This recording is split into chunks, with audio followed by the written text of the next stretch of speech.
Un seul barrage a suffi pour déclencher une rupture spectaculaire. Alors que la sécheresse rongeait le Sahel, le Burkina Faso lançait en un temps record le plus long canal d'irrigation du continent. Cette avancée fulgurante contraste avec des décennies d'abandon, où villages, sols et récoltes s'effondraient faute d'eau et faute de dirigeants prêts à affronter la racine du problème. Et si, comme l'a compris Ibrahim Traoré, la véritable bataille pour la souveraineté ne se jouait ni avec des armes, ni dans des conférences, mais dans le contrôle précis de chaque goutte. Une telle idée change tout. Le projet du canal de Bama n'est pas seulement une prouesse technique, il constitue une ligne de fracture entre deux futurs possibles pour le Burkina Faso. D'un côté, un pays qui continue de dépendre des importations alimentaires, exposé aux sécheresses et aux pressions extérieures. De l'autre, une nation capable de stabiliser son approvisionnement, de maîtriser sa production et de défendre sa souveraineté par le contrôle de l'eau. L'enjeu est simple et décisif. Transformer un territoire fragile en une plateforme agricole continue, un objectif dont la portée dépasse le seul secteur rural. Cette transformation repose sur un pari risqué mais clair. Si l'irrigation devient régulière, les récoltes suivent. Si les récoltes suivent, les prix chutent. Si les prix chutent, les familles reprennent du pouvoir économique. Cette chaîne de causalité, bien plus qu'un discours, définit la promesse centrale du projet. Et c'est cette promesse qui attire l'attention, car elle implique qu'un pays longtemps considéré comme dépendant peut renverser la logique habituelle. Et si l'eau devenait l'outil le plus stratégique du Sahel, devant toute autre ressource? La bascule s'est produite plus vite que prévu. Dès les premières semaines suivant l'achèvement du barrage de Goulouré, les relevés hydrauliques indiquaient une capacité de redistribution couvrant 1260 hectares de rizières. Ce chiffre, apparemment technique, a révélé quelque chose d'inattendu. L'eau pouvait enfin circuler avec une précision et une constance qui rendaient crédible un projet d'irrigation massif, un pari qu'Ibrahim Traoré avait placé au cœur de sa stratégie. Cette révélation change le cadre d'analyse. Jusqu'ici, le Burkina Faso évoluait dans un écosystème marqué par les sécheresses répétées, la volatilité climatique du Sahel et une dépendance structurelle à l'aide alimentaire. Les sols fertiles existaient, mais restaient inutilisés faute d'un chemin sûr pour l'eau. Les gouvernements précédents avaient privilégié des interventions ponctuelles, forages dispersés, réparations temporaires, sans jamais poser l'infrastructure qui permettrait une transformation durable. C'est précisément ce vide qu'est venu combler le nouveau dispositif. Un réseau pensé comme une artère agricole, capable de transformer une ressource rare en flux continu. En parallèle, le contexte géopolitique renforçait l'urgence. Dans une région confrontée à des menaces sécuritaires et à un isolement diplomatique croissant, la capacité à produire et stabiliser sa propre alimentation devenait un élément de survie politique. Ibrahim Traoré a repositionné la question de l'eau au centre de cette équation, non pas comme un simple problème agricole, mais comme un levier de souveraineté interne et externe. Le choix du site de Bama, longtemps considéré comme une terre sacrifiée à la sécheresse, ajoutait une dimension symbolique forte. Si une zone classée perdue pouvait être restaurée, alors l'ensemble du territoire pouvait l'être. C'est ainsi que le projet du canal prend forme, non pas comme un geste technique isolé, mais comme le point d'origine d'une reconfiguration nationale. Les premiers mètres creusés deviennent la preuve matérielle qu'un pays longtemps dépendant peut inverser sa trajectoire. L'un des éléments les plus marquants dans cette transformation est l'apparition d'un acteur collectif souvent invisible dans les grands récits, les habitants de Bama eux-mêmes. Dès que les premières tranchées du canal ont été ouvertes, les villages environnants ont vu revenir des familles autrefois dispersées par les saisons sèches. Ces retours n'étaient pas symboliques. Ils traduisaient une confiance nouvelle, presque immédiate, dans la capacité du projet à redonner vie à des terres abandonnées depuis des années. Dans les zones les plus proches du chantier, les effets se sont manifestés en quelques semaines. Les petites coopératives agricoles, autrefois contraintes de réduire leur culture à de brèves périodes humides, ont recommencé à planifier des cycles plus réguliers. Les pêcheurs de saison, eux, ont observé la stabilisation des zones humides temporaires, ouvrant la possibilité d'activités mixtes entre irrigation et aquaculture. C'est cette dynamique précoce, faite de gestes modestes, de retours prudents, mais réels, qui a servi de boussole pour comprendre l'ampleur du basculement en cours. Deux scènes illustrent cette transition. La première, un groupe de jeunes ouvriers d'à peine 20 ans apprenant à poser des valves de régulation sous la supervision d'ingénieurs locaux. Ce n'était plus une main-d'œuvre précaire attirée par un chantier passager, mais un noyau de techniciens en formation, conscients d'apprendre un métier appelé à durer. La seconde, une agricultrice qui, après plusieurs années de récolte erratique, a pu réensemencer une parcelle qu'elle croyait perdue. Dans son témoignage, elle insistait moins sur la technique que sur le soulagement psychologique. On peut enfin prévoir. Ces premiers signaux contiennent l'essence du projet. L'impact humain précède l'impact économique et c'est ce qui permet à cette transformation d'être durable. Tout s'enclenche réellement lorsque le premier ordre opérationnel est donné, accélérer l'acheminement de l'eau depuis le bassin de Goulouré vers les plaines de Bama. Avant cette directive, l'irrigation n'était qu'une mosaïque de petits systèmes isolés, rarement coordonnés et souvent à l'arrêt. Après cette rupture, la logique change, chaque heure compte, chaque mètre de canal ouvert devient une victoire concrète sur la sécheresse. Ce glissement du temps long vers l'urgence organisée matérialise la stratégie voulue par Ibrahim Traoré, une stratégie où l'eau devient l'outil central de la souveraineté. La phase de déclenchement commence avec l'ouverture progressive des premiers tronçons. Là où les sols étaient encore fendillés par des mois de chaleur, les premières coulées d'eau dessinent des rubans sombres qui réactivent la matière vivante. Les ingénieurs observent les variations de débit, corrigent les pentes, ajustent les vannes. Sur le terrain, les équipes tassent les berges, consolident les zones fragiles, improvisent des dérivations temporaires. Dans les villages, les agriculteurs suivent la progression du front humide comme on suivrait l'avancée d'une saison nouvelle, carnet de notes à la main. Vient ensuite la montée en puissance, moment où le chantier cesse d'être une expérimentation pour devenir une mécanique à grande échelle. Des convois de ciment et de gravier se succèdent. Les pelleteuses fonctionnent avant l'aube et bien après la tombée du jour. Les équipes tournent par roulement pour éviter toute interruption. Et chaque retard est aussitôt compensé par un renfort humain ou logistique. De nouveaux segments s'ouvrent presque chaque semaine, élargissant le réseau d'irrigation comme un maillage serré. À mesure que ces segments se connectent et que l'eau progresse en courbe étudiée, la carte agricole de la région se redessine littéralement sous les yeux des techniciens. Puis s'ouvre la phase de tension, celle où les contraintes révèlent la résilience du dispositif. Les routes secondaires saturent sous le poids des camions, certains ouvrages sont menacés par des pluies imprévues et des ruptures d'approvisionnement en matériaux obligent à revoir l'ordre des travaux. À chaque aléa, les responsables réorganisent les priorités. Ici, on renforce un talus. Là, on détourne quelques heures les machines vers une zone plus stable. Ces ajustements constants évitent l'effet domino et maintiennent la dynamique générale. Le chantier se comporte alors comme un organisme vivant qui compense ses faiblesses par une vigilance permanente. Enfin vient le temps des répercussions, quand les premiers effets dépassent le périmètre du canal lui-même. Les marchés locaux voient arriver des légumes et du riz plutôt que les années précédentes, signe que les cycles de culture se densifient. Des parcelles abandonnées sont réouvertes, des coopératives se reforment autour de nouveaux calendriers de semis. Les artisans de proximité, chauffeurs, mécaniciens, meuniers, trouvent du travail en suivant la trace du chantier. L'eau, au départ simple ressource physique, devient alors un flux économique et social qui réorganise silencieusement la vie du territoire et ce qui n'était qu'un projet d'infrastructure se transforme en séquence continue de changements perceptibles pour les habitants. Se dérouler en 4 temps, déclenchement, montée en puissance, tension, répercussion, compose la colonne vertébrale du projet.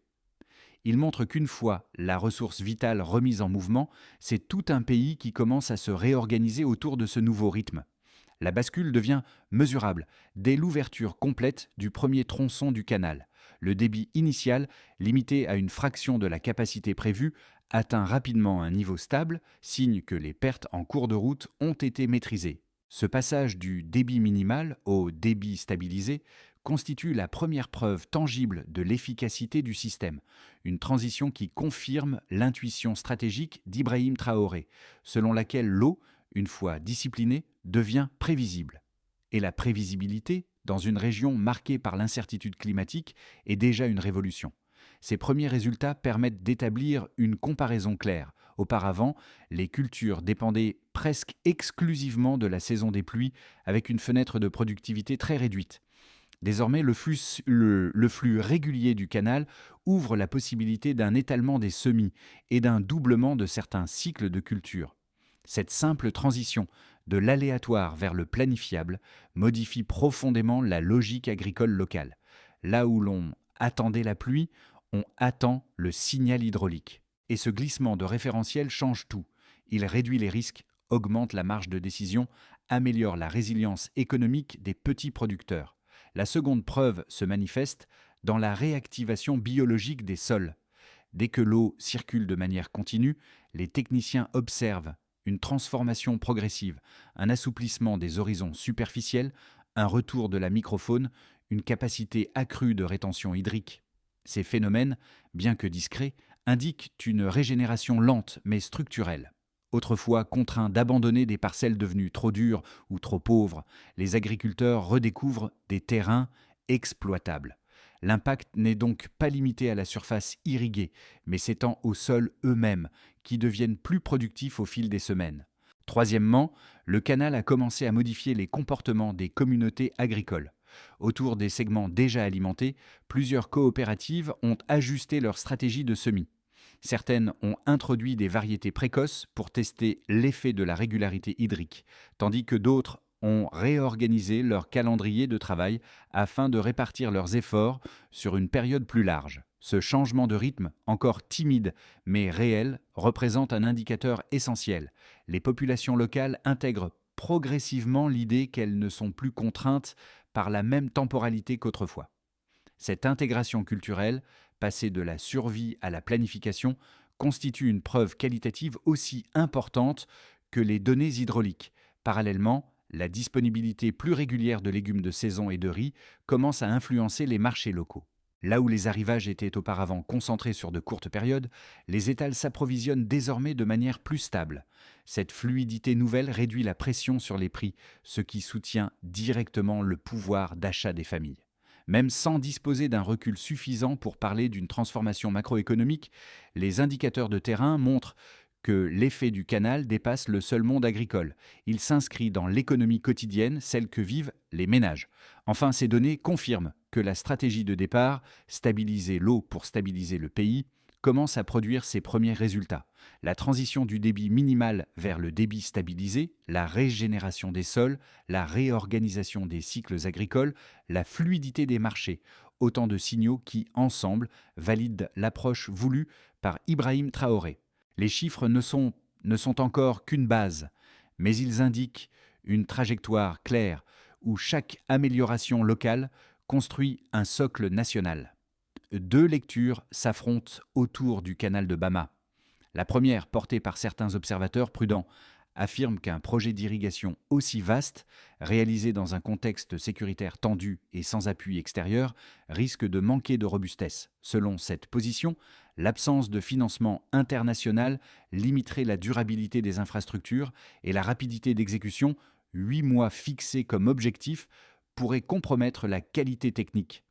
Une autre critique souligne que les régions marquées par l'aridité prolongée seraient trop fragiles pour supporter une réorganisation agricole aussi ambitieuse, rendant le modèle difficilement soutenable à long terme.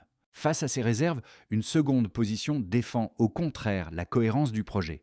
Ses partisans estiment que l'absence de partenaires étrangers constitue un atout stratégique. Sans consultants importés ni entreprises extérieures aux commandes, le contrôle et la maîtrise globale restent entre les mains locales. Cette autonomie renforce la rapidité d'exécution, réduit les coûts et évite les lenteurs bureaucratiques souvent associées aux projets dépendants de bailleurs internationaux.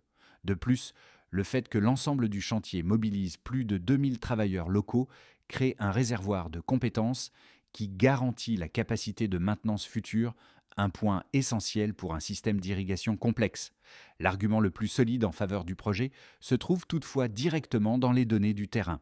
Les premiers tronçons irrigués ont déjà permis de remettre en activité des parcelles abandonnées. Les marchés locaux commencent à bénéficier d'arrivages plus réguliers en légumes et en riz, signe que les cycles agricoles se stabilisent. La régénération biologique des sols observée dès les premières semaines, assouplissement des horizons superficiels, retour de la microfaune, montre que la zone n'est pas trop dégradée pour accueillir une transformation durable. Et contrairement à la crainte d'une exécution précipitée, la militarisation de la supervision et le resserrement logistique indiquent que la rapidité n'a pas été synonyme de négligence. Ainsi, si les critiques soulèvent des interrogations légitimes, les preuves disponibles soutiennent davantage la thèse d'un modèle viable. L'ancrage local, la dynamique agricole naissante et les premiers effets économiques dessinent un projet en train de prouver sa résilience plutôt qu'un pari risqué. L'eau change l'équation. Ce constat simple marque le véritable point de bascule du projet, le moment où le canal cesse d'être un chantier pour devenir un outil de transformation nationale. Dès que les flux stabilisés atteignent les premiers carrefours hydrauliques, une réalité nouvelle apparaît. Les villages situés en aval ne dépendent plus du hasard climatique, mais d'une infrastructure maîtrisée. Ce passage de l'incertain au contrôlé agit comme un révélateur politique aussi puissant que technique. Dans cette zone charnière, les équipes locales commencent à installer des pompes solaires, des capteurs de pression et des systèmes de régulation qui donnent au dispositif une précision totalement inédite dans la région. Et c'est à cet instant que la vision d'Ibrahim Traoré se clarifie. L'eau n'est plus seulement un moyen de soutenir l'agriculture, elle devient une structure de pouvoir redistribuée, un levier pour rééquilibrer l'économie rurale. Le midpoint ne se situe donc pas dans un exploit spectaculaire, mais dans une prise de conscience collective. Les habitants comprennent que le projet n'est pas une intervention temporaire. Il redéfinit la manière même dont on vit, plante, récolte et envisage l'avenir. À partir de là, chaque litre d'eau devient une promesse concrète plutôt qu'un espoir fragile. Les premiers effets visibles du canal de Bama ne se limitent plus aux chantiers ni aux zones d'expérimentation.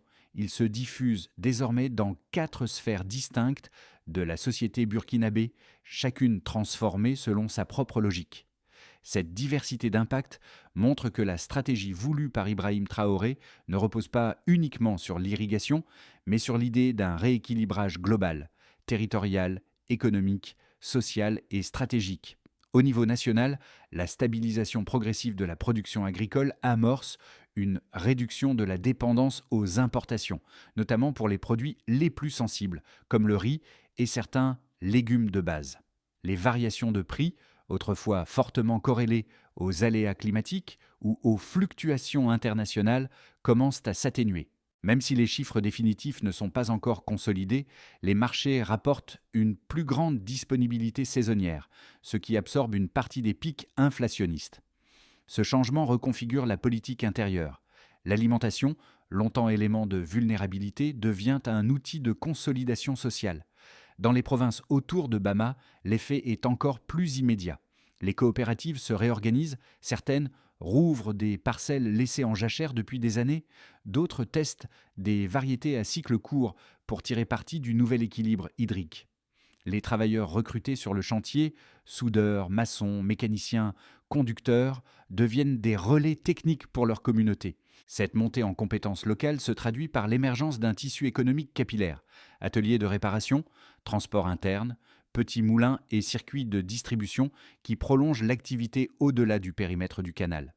Ce sont des effets diffus mais structurants. Pour les familles, le changement le plus tangible est la prévisibilité. Là où les revenus dépendaient d'un unique cycle agricole, souvent menacé par une saison sèche imprévisible, les foyers peuvent désormais étaler leurs récoltes et diversifier leur culture. La disponibilité régulière de légumes et de riz sur les marchés locaux allège les dépenses alimentaires, permettant de réallouer une partie du budget vers l'éducation, la santé ou l'équipement domestique. Parmi les ménages dirigés par des femmes, nombreuses dans les zones rurales, la fiabilité de l'irrigation ouvre un espace nouveau pour les micro-entreprises agricoles. La sécurité hydrique se traduit donc directement en sécurité économique. À l'échelle régionale, l'évolution est plus subtile mais stratégique. En regagnant une capacité productive stable, le Burkina Faso repositionne son rôle dans un Sahel fragilisé. Dans un contexte où la pénurie alimentaire génère des tensions transfrontalières, la perspective de disposer d'un surplus exportable renforce la posture diplomatique du pays. Il ne s'agit pas encore de puissance agricole, mais d'un État qui devient moins vulnérable aux chocs extérieurs et plus capable de négocier en position d'équilibre. Cette autonomie naissante, portée par une infrastructure entièrement locale, incarne la vision d'Ibrahim Traoré d'une souveraineté qui se construit par les ressources essentielles. En somme, les conséquences du canal ne sont pas simplement agricoles. Elles redéfinissent les trajectoires nationales, réactivent les économies locales, sécurisent les ménages et renforcent la place du Burkina Faso dans son environnement régional. Le canal de Bama étant désormais fonctionnel sur une partie significative de son tracé, les projections à moyen terme peuvent être envisagées avec davantage de précision. Les 12 prochains mois seront décisifs.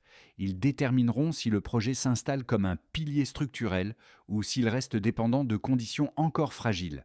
3 trajectoires émergent, chacune plausible selon l'évolution de l'hydrologie, de l'organisation locale et de la capacité nationale à maintenir le rythme initié sous l'impulsion d'Ibrahim Traoré. Dans cette hypothèse, la stabilité actuelle du débit se maintient. Les coopératives agricoles étendent progressivement les surfaces cultivées et les cycles de semis s'organisent autour de l'irrigation plutôt que des pluies. Les marchés locaux continuent de recevoir des arrivages plus réguliers, ce qui réduit les variations saisonnières des prix alimentaires. Le canal devient un dispositif fiable, mais encore en phase d'ajustement technique, consolidation de certains tronçons, optimisation des pompes solaires, formation progressive des équipes de maintenance. L'impact reste robuste, mais encore concentré dans la zone Bama-Houet. Ici, les effets se diffusent plus vite que prévu. Les segments supplémentaires du canal sont finalisés dans les temps, permettant d'irriguer de nouvelles parcelles. Les rendements agricoles augmentent suffisamment pour créer un petit surplus qui alimente non seulement les marchés locaux, mais aussi les circuits interprovinciaux. La baisse des prix alimentaires devient plus marquée, entraînant une amélioration visible du pouvoir d'achat. L'organisation communautaire gagne en cohésion et attire de nouvelles initiatives agricoles, certaines liées aux technologies déjà testées autour du canal, capteurs, régulateurs, agriculture de précision. Le Burkina Faso se place alors sur une trajectoire d'autonomisation plus lisible. Dans cette configuration, plusieurs facteurs se combinent. Une crise sécuritaire locale perturbe temporairement les flux logistiques, des pluies exceptionnelles fragilisent certaines berges, où une pénurie de matériaux retarde l'extension prévue. L'irrigation continue, mais de manière irrégulière, limitant la capacité des agriculteurs à planifier leur cycle. Les marchés ressentent alors une pression modérée. Les prix se stabilisent moins vite et les effets positifs mettent plus longtemps à se diffuser. Toutefois, le cœur du système, l'ouvrage initial, reste fonctionnel, ce qui empêche un recul majeur. Le risque principal n'est pas l'effondrement, mais le ralentissement. En pratique, à titre de simple recommandation mentale et non prescriptive, il est utile d'adopter une grille simple, observer non pas seulement l'eau qui circule, mais la cohérence entre eau, logistique et coordination locale. C'est cette triade qui déterminera la vitesse réelle de transformation dans les prochains mois. L'impact du canal de Bama ne se limite pas aux exploitants agricoles ou aux équipes techniques. Il touche directement 3 cercles de population souvent absents des discussions sur l'aménagement du territoire. Le premier regroupe les jeunes en quête d'opportunités concrètes. Pour eux, le chantier et les activités qui en découlent représentent une alternative réelle aux migrations forcées, aux emplois saisonniers précaires ou à l'errance économique. Le fait de pouvoir apprendre un métier, maçonnerie hydrique, maintenance solaire, logistique locale, transforme leur rapport au futur immédiat. Ils cessent d'attendre une opportunité. Ils en construisent une. Le deuxième cercle concerne les familles vivant dans des zones autrefois considérées comme marginales. Le retour progressif d'une production régulière modifie des habitudes profondément enracinées.